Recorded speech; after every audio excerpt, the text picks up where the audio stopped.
It's very nice to be invited. I'm very pleased to learn about the new college program. I actually didn't know, and I teach right nearby to Northeastern. So now I'm aware of the MA program and all you're doing, and that's nice. I think Northeastern has done very well. Joseph Owen has been very entrepreneurial. And Northeastern is an extremely interesting idea in higher education. So, it's the largest private university in the United States. So the impact is large. It's funny, I had to come to London to meet my colleagues down the street. That's our world, right? That's Turing's world. We all live in Turing's world now. So I'm going to give a little history, a little philosophy. I'm going to emphasize the philosophical side of Turing. And I tend to think Wittgenstein and Turing were mutually impacting on one another. And my slides are not moving. Click on the. They were before. Yeah, just click on the. Oh, I click once? Okay, now.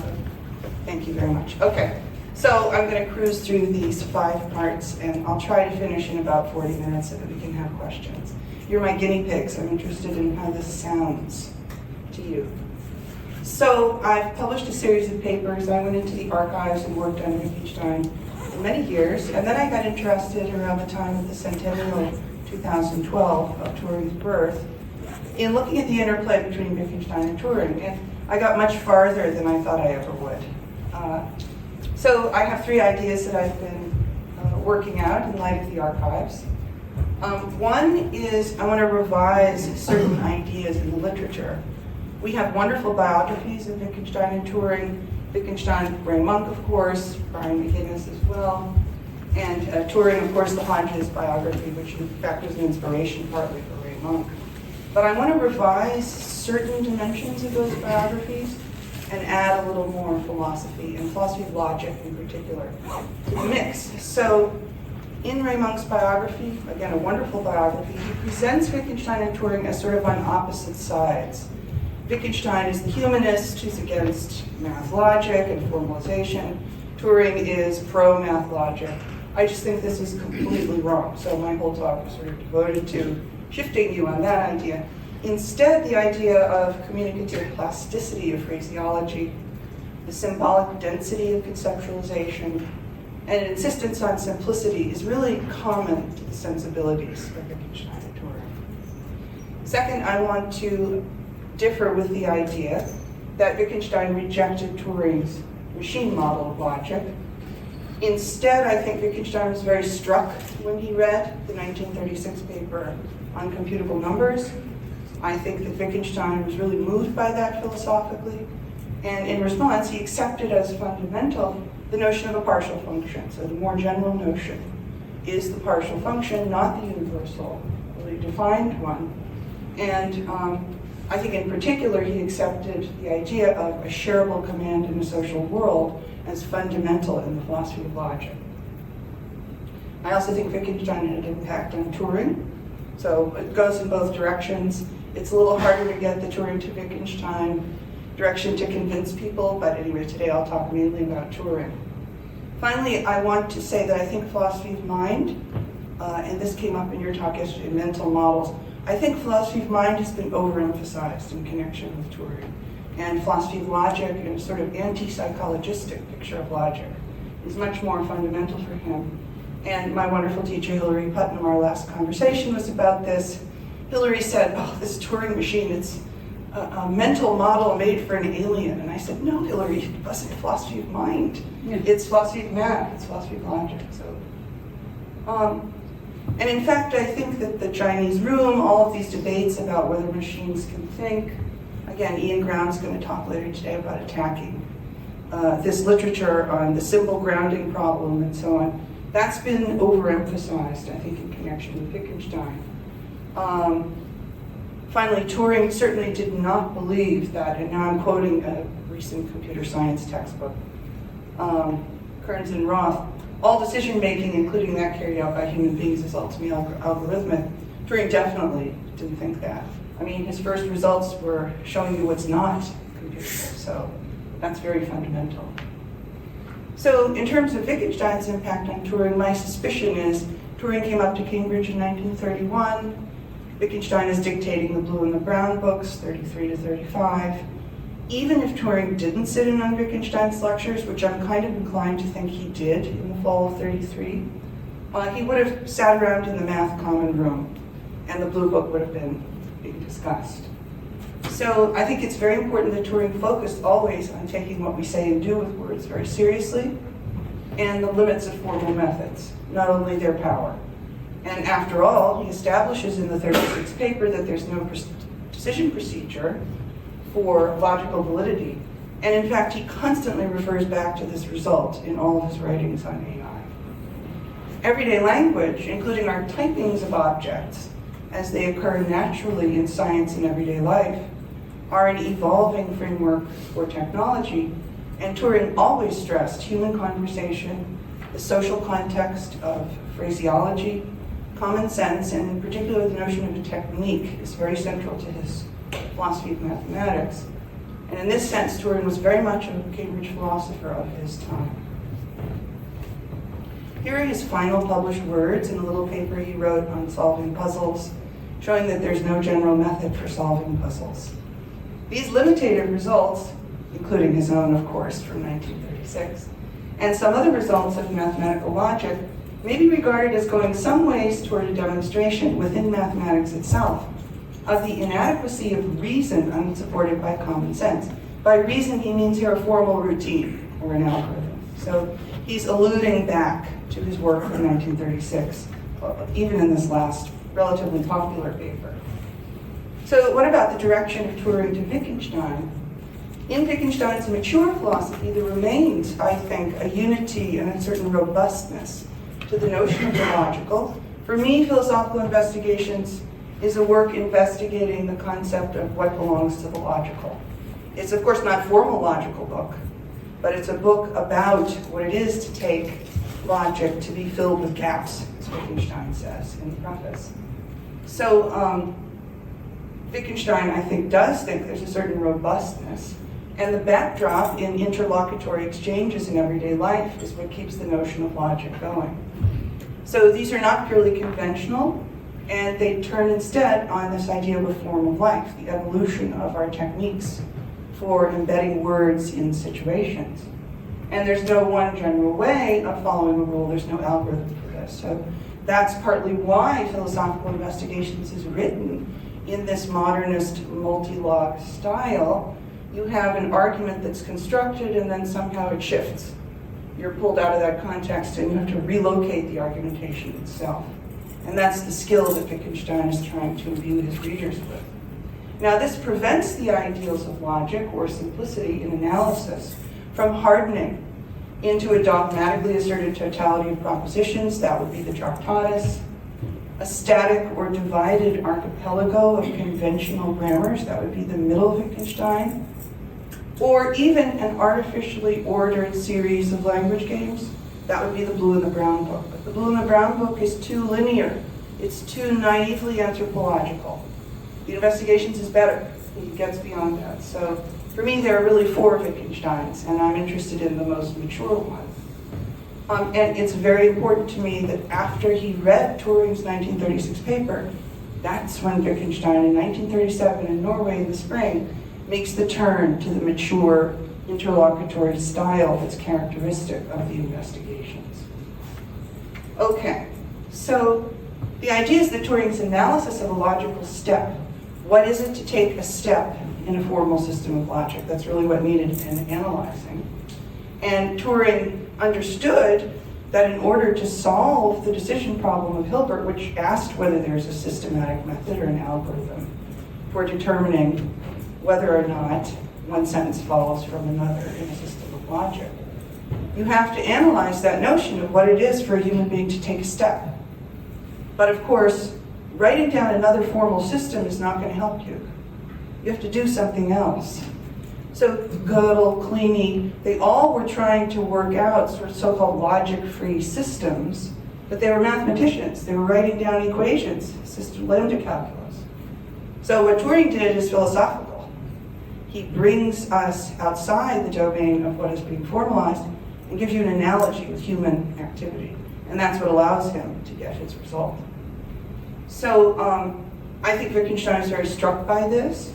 And what's symptomatic is that if you look at the manuscripts of philosophical investigations, the notions of form of life and technique first occur in 1937. They don't occur earlier in Wittgenstein's work.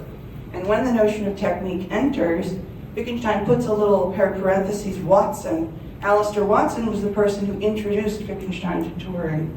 And in the summer of 1937, they had a discussion group in the Botanical Gardens at Cambridge about these limitative results. So the notion of form of life is very much earmarking that later period of Wittgenstein. It's not in the Blue and the Brown book, nor, interestingly, is it in the remarks on Fraser's Golden Bough. So Wittgenstein takes his anthropological turn without the notion of form of life initially, and then gets that in there.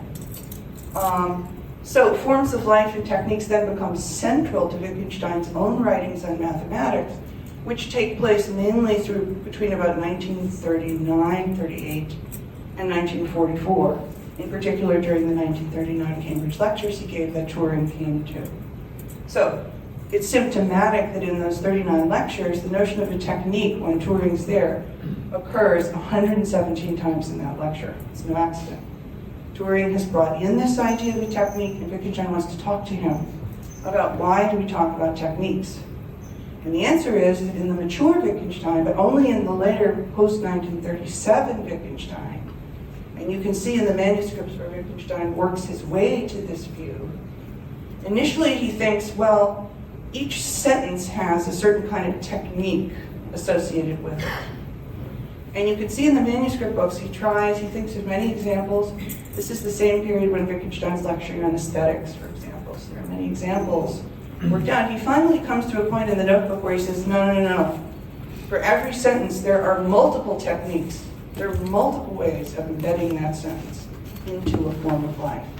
And now Wittgenstein writes, and now all my former ideas about truth and meaning are useless to me. So he's working out that idea with Turing in the lectures. So what Turing offered, as I say, was a remarkable analysis of the very idea of a step in a formal system, precisely by embedding the idea of calculation and logic in a shared social world. And this analysis does not turn, because it cannot turn, on a theory of mental states. Theorems in the foundations of math are not had through theories of mind. If you have a theory of mind, it's not going to be a proof. So nothing here turns on any particular philosophy of mind. Instead, what Turing does, and I would guess that the Blue Book maybe had an impact. I could show you the place in the Brown Book where I think, in my dreams, this is maybe how Turing got where he went. He takes the everyday idea of a commander calculation as basic and works out a mathematically robust comparison or analogy or metonymy, to go back to Eloise's talk of yesterday. It's an analogy. The whole argument is based on an analogy between the activities of a human and that of a machine. So like Wittgenstein, Turing takes the human notion of calculation or a command table as basic and builds his analogy from there. He constructs, if you like, a language game. So that's what lies, in terms of an analysis, at the basis. So now I want to turn to just toward AI a little bit and try to bring all of this into the wild. This, by the way, is the duck rabbit in the playground in Göttingen, so it happens to be one of my favorite ones. It's three-dimensional. What is a Turing machine is not so easy to say, actually. I mean, I'm perfectly well aware it's a mathematical object. You could say every Turing machine is a list of quintuples or quadruples, or you could say it's a set of equations, it's a little formal system. I mean, I'm perfectly aware of that. But when you embed a system of equations or a command structure in everyday life, what a Turing machine is becomes a very difficult thing, actually, to pin down. So that's why the duck rabbit. So Wittgenstein in 47, I think, writing his manuscripts, he could have had uncomputable numbers in front of him, but Wittgenstein had a sort of photographic memory. I suspect he was repeating the argument from the 1936 paper by memory. And he says, Turing's machines, in quotes, these are humans who calculate. So the first thing is a Turing machine is a human in the context of the 36 paper. And then Wittgenstein runs through a summary of the diagonal argument Turing uses to resolve the Einstein problem. It's informal. And that is the argumentation that led me back to the 36 paper originally. And I realized it's not the halting argument in Turing's paper, it's a different argument. And Wittgenstein knows this. So Wittgenstein says, one might express what he says also in the form of games, that is in my terms, in Wittgenstein's terms. And certain interesting games would be such as brought one via certain rules to nonsensical instructions. And indeed, that's how the decision problem is resolved in the negative in the paper. I won't go through this in detail. Most computer scientists would say it's the halting argument. You list all the machines, and then you have the contrary machine. You change it along the diagonal, and then you realize you get a contradiction. Turing does not argue that way. And he knows that that would be a way to argue if you were going to do a diagonal argument analogous to Cantor's diagonal argument. Instead, it's different. It's a positive diagonal argument. And what he does is to define and construct a machine. I call it the do what you do argument. It's sort of like you turn up a command or pick a card in a game that says do what you do. Now, if we're in a living context, let's say I'm teaching you to ride a bike, I could say keep doing what you're doing and that's fine. But in the context of the decision problem, there's no such context. And do what you do just gets stuck. You can't do anything. And that's the kind of argument that Turing gives us in the paper. So the point of this, I think, is purely philosophical, actually. It shows you that the human interface, the actionable command that you can follow, is fundamental to the foundations of logic. So here's Turing in the paper. The simplest and most direct proof is by showing that if this general process of determining whether a machine is circle-free, that's his translation of the Einstein's problem, then there's another contradictory machine, beta. This proof, although perfectly sound, has the disadvantage it may leave the reader with a feeling that there must be something wrong. And what's wrong is that you're building negation into the machine. And of course, if you're Brouwer or someone worried about the law of the excluded middle, you don't want negation to be part of this. Because it's not part of our notion of following a rule that you are or are not an intuitionist. You have to have a neutral approach. So the proof which I shall give has not this disadvantage, and it gives certain insight into the significance of circle-free. It depends on constructing not beta, but the positive by an event. So simply from defining the diagonal, you have an argument that practically speaking, you can construct a machine that comes up with this circular command. And it's a funny argument because it doesn't work if you take a purely extensional point of view. The positive diagonal machine could be on the list from an extensional point of view. The problem comes when you try to say which machine it is. So if you assume that it's the 100th, the problem is that at the 100th command, it'll be told to do what the 100th machine does, and then it can't do anything. So it's kind of a funny argument that he does. But it has the virtue, and Paul Bernays points this out to Turing in correspondence that led to some corrections to the paper. It's not part of our notion of following the rule or taking a step in a formal system that you are or are not an intuitionist. It has to be philosophically, so to speak, neutral. So, well, of course, maybe that's a Turing machine. That's a good picture. That's from the paper. You alphabetize these tables, you have your variables, and of course, the most important thing, in a way, is the universal machine, that you can cobble together all the command specifications of the Turing machines into a single big machine that will take the place of any particular machine. And the beautiful thing about that is, of course, you can't diagonalize out of the class of computable functions because it's like Swiss cheese. There are holes. The command structures don't always halt. And so given that you have, so to speak, nonsense as part of the problem, their commands run out at some point, these arrows might represent holes. So you can't run an ordinary diagonal argument given that the notion of partial function is basic. And from the universal machine, of course, flows the ubiquity of algorithms, the offloading of modeling procedures to machines in our world. You can indefinitely keep cobbling together the models. And so it's indefinitely extendable, you might say. Now, it's important, too, that given Turing's analysis, what counts as computable is impervious to which particular logical formalism is used. The computability as a notion is what Gödel called absolute. So that's very important. Gödel thought it was a miracle. He said it's a miracle. It's not a miracle. It's philosophical, I think. But in any case, Gödel surely saw that the class of computable functions does not depend upon the particular programming language or formal system that you're using.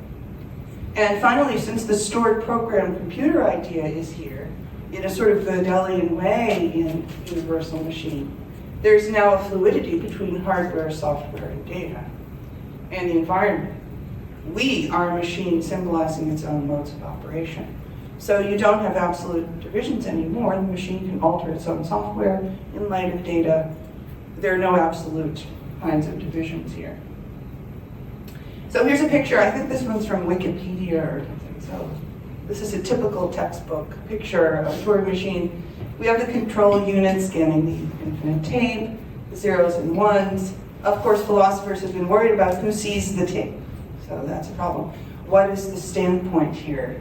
Does anyone see the tape? Or is that a metonymy in the sense of your talk, Eloise, yesterday?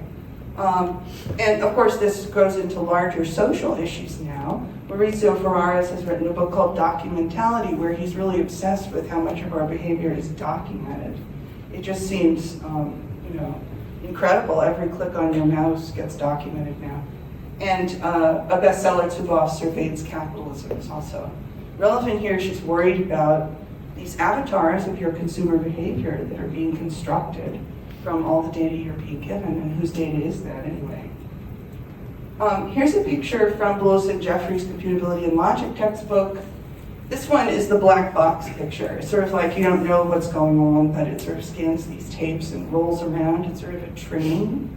Very interesting. And then somebody put a little man inside. I don't know if that makes you feel better. That kind of reminds me of Emil Post's model of computation, which emerged also in 1936. Post had the idea of a post office with letter boxes, and he called them workers. So he also has the human analysis of computation at the same time as Turing. So that's an interesting event in the history of science, with two independent ways of inventing. And Post quarrels a little bit with some of the things Turing does. You can tell that he's kind of amazed that he got sort of beaten out, or at least tied. Then, of course, we have this modeling of natural processes. And Stephen Wolfram's book, A New Kind of Science, has sort of the bold thesis that all natural processes in physics are modelable by algorithms. And that's a very interesting idea. And Wolfram himself has really emphasized this idea of computational irreducibility. It's very central to science after Turing. Why is Turing maybe one of the most important scientists of the last 500 years? Because in the old days, you had the ideal of physics. You had a few equations. You figured out what the initial conditions were. You could calculate out the behavior of the system and predict. But what computational irreducibility tells us is that from a human point of view, you could have very simple rules, and the complexity of the behavior of what that Turing machine is going to output is something you cannot foresee. You have to wait and watch the behavior of the machine before you can really see what's going on, and that's an intrinsic limitation on human representation of algorithmic behavior. So Wolfram was testifying before the Senate a while back, this Rule 230 in the United States, the Communications Decency Act, and there's a lot of debate about whether the large companies like Facebook should be, legally prevented from being completely off the hook for the effects in the social world of what they do. And Wolfram emphasizes computational irreducibility there. It's really hard to predict what the outcome of taking a post down or putting a post up would be, so to speak, in the social world. I like this picture. When I think of a Turing machine, I think of this one. These are women at Blythe House in the 1930s when it was used as a post office. So we were talking yesterday about whether machines really compute. I think one of the interesting questions is, but aren't humans used as machines? That would be another reality to think about. So we have language games in which humans are treated as mechanical. And this would be my ideal of what Turing really had in mind. And he's very clear that the notion of a shareable command with a colleague is fundamental to his analysis. He says explicitly in the 36th paper, we replace the notion of a state of mind with the idea of a shareable command, because it has to always be possible for someone who's involved in one of these complex teamwork computations to take a break, leave a note in standard form for a colleague, and let the colleague pick up the computation. So I would argue that in a way the notion of computation is functional in the sense Eloise was saying yesterday, that it doesn't matter who's doing it. And the humans their personalities are not, for example, part, or their agency is not part of this model of what's going on. This might also be what a Turing machine is. If a human calculates with a mobile phone, we tend to say that human is calculating because it's an opportunity to work. But as we move farther from the mobile piece of technology, which tends to be regarded by us as almost part of our hands, part of our extended bodies, if we move off site, then we tend to think that the machine is computing. So again, these things are very contextual. How the grammar works is something that I think we have to work to see. And again, what is a Turing machine? So in our world, if you think of democracy as not just one system of government, but as a system of communication, ways in which people have words and embed words in forms of life, and their own individual voice is supposed to get heard, theoretically, you see the cacophony that democracy creates, and people want to have their say. So this has a lot of implications for governance and the whole idea of the administrative state, and in fact journalism, of course, as well. Journalists are now open, that is legacy journalists. I hate this because it makes me feel very old, but I read legacy news. But now Twitter, the New York Times reporters are open that they rely on Twitter. So so-called citizen journalism is part of journalism. So there's a lot of work to be done in terms of voice. And if you think about the way philosophical investigations is written, it's also a culture of voice. It's about a reader finding, what would I say? This interlocutor is saying this, maybe I say something different. So the calibration of everyday speech is an incredibly fundamental kind of thing. And here's my colleague Jim Katz, who's head of the Emerging Media Division at BU. The mobile phone represents a radically different solution to the phenomenon of absent presence than traditional mass media or the internet as an information retrieval tool. The mobile telephone is a means to regulate one's social environment through integration of social contact, rather than simply inviting socially dispersing media into one's life. So the notion of the social is fundamental to what a Turing machine is and what computation is. And again, Katz did some of the first sociological studies of mobile technology in the early 2000s. And their research actually made incredibly good predictions about what would happen with the future of mobile technology. A movement toward consistent patterns in the way people use these personal communication technologies that are not predicted by engineers who created. And I'm sorry Richard Harper couldn't be here today, but we have a paper by Harper in our textbook, Philosophy of Emerging Media, on the history of Skype. Of course, Skype was invented at Microsoft Research not so people could hang out and say cuckoo and sort of stay in touch as social animals. It was invented for very different reasons, but what they found was pretty soon colleagues were just kind of pinging each other. Hi, how you doing? So we're social animals. We like to be in touch. We want to know where we are in the room. So these unintended uses are part of overcoming, you might say, too heavy an emphasis on the information theoretic understanding of what an algorithm is. So I think that's sort of the bottom line of what I'm getting out of Wittgenstein. There's more we do with language than inform one another. People create folk theories and modify their rationalizations of this technology, constantly reinventing their use. And the uses are dynamically adjusted to maximize needs and comforts and to invent new ones. So creativity in the use of this is constant and constantly evolving. So I don't know how much time I have. Let's see, I have a little time. 12 minutes. Turing and AI. I'm just going to give you mainly some quotes. So what I'm saying is that Turing's philosophical perspective ultimately is that algorithms do what they do, but only against a human social backdrop of understanding, everyday phraseology and common sense. And what we do with and say about algorithms partly makes them what they are.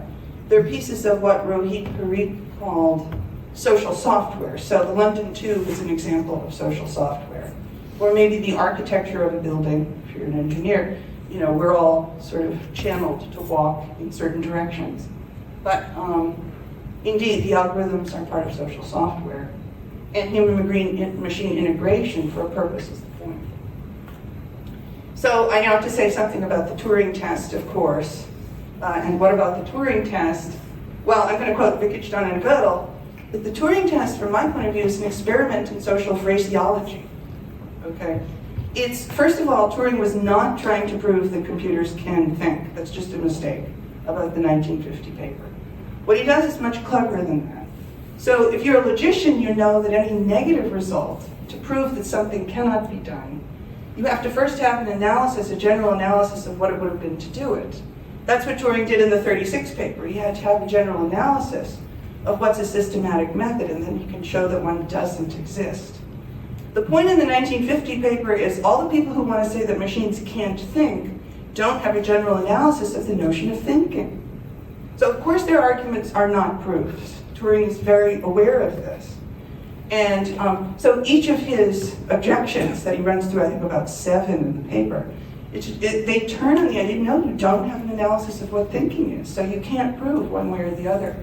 And he's much more diffident about this. It's not that he's proving anything. So my view of the Turing test is that it's an experiment in social phraseology. It's a language game.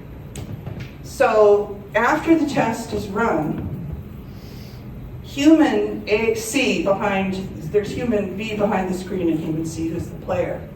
The screen comes down after the event. And then maybe C asks B, would you like to have a cup of coffee with me? And then B may or may not want to have a cup of coffee, depending on what C did during the test, right? So what's important to Turing is what happens as a result of the running of the test. And in fact, the test could be run over and over again. And in fact, in our world with mobile technology, it is run over and over again. And Elon Musk is trying to get out of buying Twitter until they prove there aren't so many chatbots. But in any case, the computational irreducibility here is clear. It's too hard to predict what uses people are going to make of the technology. And that's why Turing takes Lady Lovelace's objection most seriously in the paper, because Lady Lovelace was concerned, what about creativity? Can a machine really go beyond? And what Turing reports on is computational irreducibility. He said, machines surprise us. You'd be very surprised. You think you've injected everything into its behavior, but the consequences of running that in a world where partial functions are basic cannot be foreseen. So it's experimental, and in fact, in Wittgenstein's philosophy of math, the distinction between calculation and experiment begins to soften and become very contextual after the discussions with Turing. So I'm just going to end with some quotes from Turing, who really is just, I think, I'm amazed at how good he is as a philosopher. I really hadn't thought when I started I would come to this conclusion. So here he is in an unpublished piece, The Reform of Mathematical Notation. The statement by type principle was suggested by lectures of Wittgenstein. So I have this connection between them, not just in my mind, although some of it's in my mind. It's actually Turing who wrote it.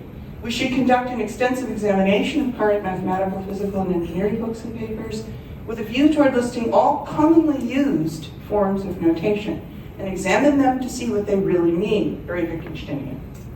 This will usually involve statements of various implicit understandings as between writer and reader, but the laying down of a code of minimum requirements for possible notations should be exceedingly mild, avoiding the straitjacket of a logical notation.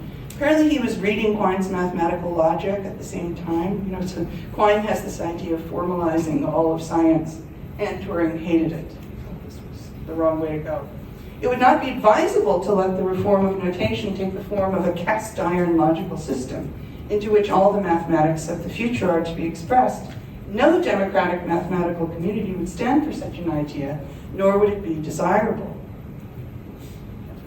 When a human computer is working on a problem, he can usually apply some common sense to give them an idea of how accurate his answers are. With a digital computer, we can no longer rely on common sense, and the bounds of error must be based on some proved inequalities. We need analysts to find the appropriate inequalities for us.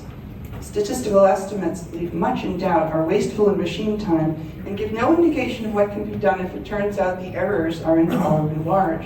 The statistical method can only help the analysts, not replace them. So humans won't be replaceable, he's predicting, in the oversight of the behavior of algorithms.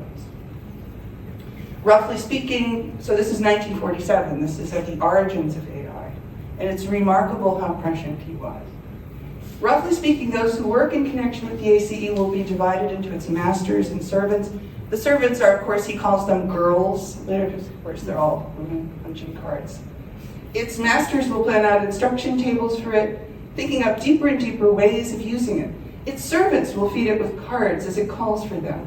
They will put any parts that go wrong. They will assemble data that it requires. In fact, the servants will take the place of limbs. As time goes on, the calculator itself will take over the functions of both masters and servants. The servants will be replaced by mechanical and electric limbs and sense organs. Of course, all of this is metonymic. It's all analogical. The masters are liable to get replaced because as soon as any technique, there's that phrase technique, becomes at all stereotyped, it becomes possible to devise a system of instruction tables which will enable the electronic computer to do it for itself. It may happen, however, that the masters will refuse to do this. They may be unwilling to let their jobs be stolen from them in this way. In that case, they would surround the whole of their work with mystery and make excuses, couched in well-chosen gibberish, whenever any dangerous suggestions were made. I think this reaction of this kind is a very real danger. And the topic naturally leads to the question as to how far impossible, in principle, it is for a computing machine to simulate human activity. So nonsense is a real problem. This is a very Wittgensteinian idea, the limits of sense. And Turing absolutely recognizes all of this. So I don't know, maybe they'll automate all these mathematical proving theorems. The mathematicians are having arguments now about this. What's it going to be like? There'll be some priest who sort of emerges from the national security. He'll come out and he'll say, well, here are the interesting theorems that were proved last year. We'll have absolutely no idea. So anyway, so robots and the Internet of Things. I'm going to skip this because I'm running a little bit out of time. Turing was against the idea of trying to build a robot that would look like a human being.